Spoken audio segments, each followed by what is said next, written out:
নমস্কার বন্ধুরা। সারাদিন ফোনে স্ক্রিনে আঙুল ঘষতে ঘষতে কখন যে ২-৩ ঘন্টা কেটে যায় আমরা বুঝতেই পারি না। একেই বলে সোশ্যাল মিডিয়া অ্যাডিকশন।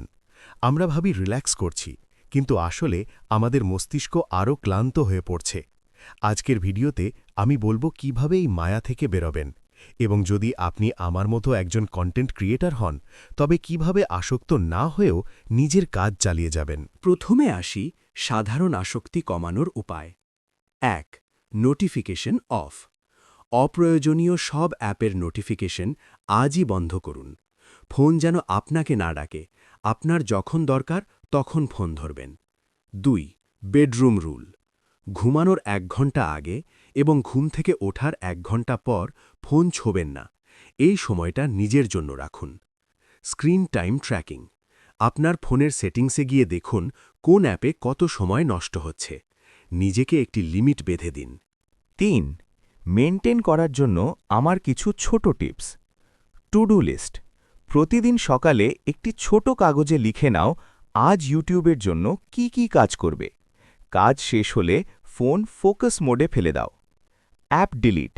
যে সোশ্যাল মিডিয়া অ্যাপগুলো তোমার কাজের জন্য দরকার নেই, যেমন ধরো অতিরিক্ত গেম বা অপ্রয়োজনীয় চ্যাট অ্যাপ, সেগুলো ডিলিট করে দাও। Digital detox. সপ্তাহে অন্তত একদিন, যেমন রবিবার, সোশ্যাল মিডিয়া থেকে সম্পূর্ণ ব্রেক নাও। এখন প্রশ্ন হলো, যাদের কাজই সোশ্যাল মিডিয়ায় তারা কি করবে? Batch processing. প্রতিদিন একটু একটু করে কাজ না করে সপ্তাহের একদিন বসে ২-৩টি ভিডিওর স্ক্রিপ্ট বা এডিটিং শেষ করে ফেলুন। Schedule post.